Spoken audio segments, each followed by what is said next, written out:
Ya, ya. Markus 2 ayat 1. Ada ayat yang sangat unik. Setelah berapa hari, orang banyak mendengar Yesus ada di rumah. Di rumah, ya. Nah, pertama kali kalau dibaca Markus 2 ayat 1 kok di rumah. Sekarang kita lihat apa bedanya Yesus ada di sebuah rumah dan Yesus ada di rumah. Kalian pikir salah terjemahan bahasa Indonesia. Kalian cari berapa bahasa. Sampai hari ini kalian salah satu belajar kita harus bahasa Jawa. Kalau pakai sampai hari ini. Inggris, Jerman, kalian pakai. Lah, semua bilang Yesus ada di rumah. Kalau ada di rumah berarti rumahnya sendiri. Kalau dia ada di sebuah rumah, memang dia nggak pernah kontrak rumah, nggak pernah pinjam rumah, beli rumah sewa. Ada di rumah. Ini yang dia cari. Ternyata dia tidak ada di gedung gereja kebaktian. Dia adanya di rumah. Lalu ayat 2. Datanglah orang berkerumun sampai di muka pintu pun tidak ada tempat. Iya. Billy, dari ayat itu Koden merubah konsep. Ternyata rumah orang Kristen murid Yesus, apalagi rumah hamba Tuhan. Satu-satunya tanda Yesus ada di rumah itu atau tidak. Rumah itu sepi atau ramai? Wah, keren. Sepi atau ramai? Gue merinding langsung. Udah gue merinding. Wow, iya. Wow. Apalagi kalau rumah hamba Tuhan seperti rumah selebritis. Iya. Enggak sembarang orang boleh masuk. Jahat itu. Maka itu gereja itu ada di rumah. Bukan di gedung. Iya. Wow, gue merinding. Ada di rumah. Iya. Tukar Yesus di rumah kita. Iya. Tandanya adalah orang-orang datang. Nggak takut ke rumah itu. Iya. Maka itu kita cek rumah kita masing-masing sepi atau rame. Iya. Aduh, puji Tuhan. Hanya rumah rame itu. Rame. Rumah singgah Koden. Banyak anak-anak Koden kenal kok. Iya, rumah singgah. Salah satunya anak rohaninya Koden Teddy. Ya, itu langganan rumah. Iya, betul.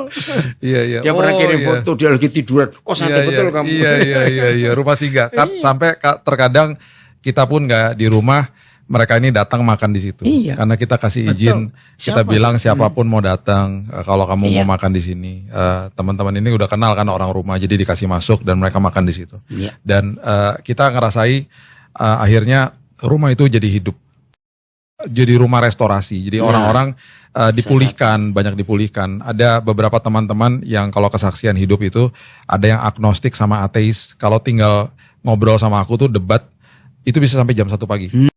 Aku debat, tapi aku nggak mau debat Koden. Karena aku dilarang. Karena aku bilang gini dalam diriku, kalau aku ikutan debat mereka nggak datang lagi nanti. Aku terima. Memang capek kalau nemenin mereka. Akhirnya sampai setelah 6 bulan dua-duanya terima Yesus. Gitu. Melihat kasih. Iya, melihat kasih. Ada yang lepas dari rokok, lepas dari minuman keras. Itu karena nggak diomongin soal itu. Nggak diomongin itu. Jadi datang ke rumah itu bawa minuman keras. Aku bilang gini, kamu nggak boleh mabok. Kamu minum, aku temenin. Kamu nggak boleh mabok. Kalau yang rokok aku jauh-jauh, karena aku nggak tahan asap rokok. Betul. Aku ngobrol sama mereka. Karena mereka terima kasih Tuhan, mereka stop sendiri semuanya. Itu terjadi di rumah. Dan aku merinding makanya. Aduh. Lukas 15 ayat 1. Lukas 15 ayat 1. Lukas 15 itu ada 3 kisah yang semuanya hilang, tapi happy ending. Iya. Pertama domba hilang. Domba hilang. Kedua uang hilang. Ketiga anak hilang. Anak hilang, iya. Nah ternyata 3 ayat 16 hanya bisa dijelaskan oleh Lukas 15. Wow. Kisahnya kapan? Ayat 1 ditulis begini. Orang-orang berdosa dan para pemungut cukai biasanya datang kepada Yesus untuk mendengarkan dia. Kata kuncinya biasanya. 2 kelompok manusia ini tidak akan bisa masuk ke bait suci. Orang berdosa, pemungut cukai. Tapi mereka tidak takut datang kepada Yesus. Dan biasanya ini rutin. Wow. Untuk mendengarkan dia. Iya. Nah, ayat itu Koden jadikan satu-satunya pasal untuk menghakimi diri sendiri. Kalau dalam 1 minggu di hidup Koden, ini gara-gara Billy cerita tadi, Koden ingat ini. Kalau dalam 1 minggu di hidup Koden, tidak ada orang berdosa yang cari Yesus lewat saya. Langsung plok, Farisi akhir zaman kamu. Wow. Karena mereka itu takut Iya, datang iya, ke iya. imam-imam, Iya, tapi iya, iya. nggak takut datang ke Yesus. Itu Iya, kan iya, aneh iya, sekali. iya. Preman-preman, pengedar, penjahat-penjahat, pelacur-pelacur, siapa saja yang ada tinggal di sekitar rumah kita. Wow. Iya, Mau iya. nggak mereka cari Yesus lewat kita? Harusnya begitu. Nah, Aduh, gue merinding dari tadi. Dapat banyak banget nih, dapat banyak pewahyuan juga, dapat banyak pernyataan juga dan konfirmasi juga. Dan itu yang tadi Koden barusan bicara itu ironis banget sih. Maksudnya kan harusnya nih kita lembaran terbukanya Yesus. Iya. Orang mau datang ke kita nggak gitu ya. takut. Tapi kebanyakan akhirnya orang takut masuk ke dalam gereja Iya, bahkan. takut dihakimi. Takut dihakimi. Iya, betul. iya. Dan itu di rumah tadi itu luar biasa. Iya, aduh. Harus orang lahir baru itu di rumah, bukan Iya, dalam iya. gedung gereja. Iya. Ajak duduk, makan. Iya.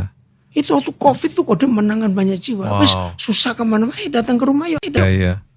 Ya dimulai dari situ. Iya, malah dari situ. Gereja tuh sebenarnya kalau hari Minggu tuh sebagai tempat recharge lah ya. Iya, Di recharge kita ketemu di situ, segarkan, lagi, ya. strum lagi. Ya, terus Iya. kemudian saling ngingetin sama orang percaya, ayo kamu jangan lupa kelakuan Iya. kamu di rumah harus Nah, beres betul. gitu kan. Betul. Gitu. Aku selalu bilang gini Koden, karena itu kan yang kita datangin gedungnya, gerejanya kan kita. Iya, Berarti betul. kan setelah doa berkat, ibadah jalan. Gak boleh bilang Stop, ibadah udah pulang. stop. Iya, nggak Ibadah jalan terus.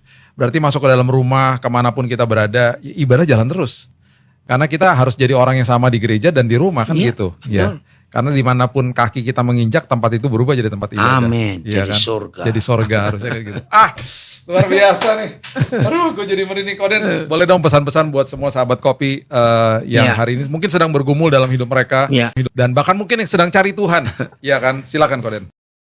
Tapi saya ingin berkata, jangan pernah cari Tuhan di dalam agama atau di dalam gereja. Ya. Tuhan itu ada di mana-mana. Yes. Justru ketika ada banyak orang susah, banyak orang putus asa, disitulah Yesus hadir. Wow. Maka itu siapapun kita, sahabat kopi, kalau Yesus sudah tinggal di hidup kita, Ya. nyatakan kepada dunia. Ya. Bukan bicara soal agama, tapi soal damai, soal kasih, soal pengampunan. 3 hal ini saja yang dunia butuh. Dunia sudah capek dengan agama. Yes. Ini waktunya kasih, damai, Yes. dan pengampunan itu nyata lewat hidup kita semuanya. Yes, amin. Wow.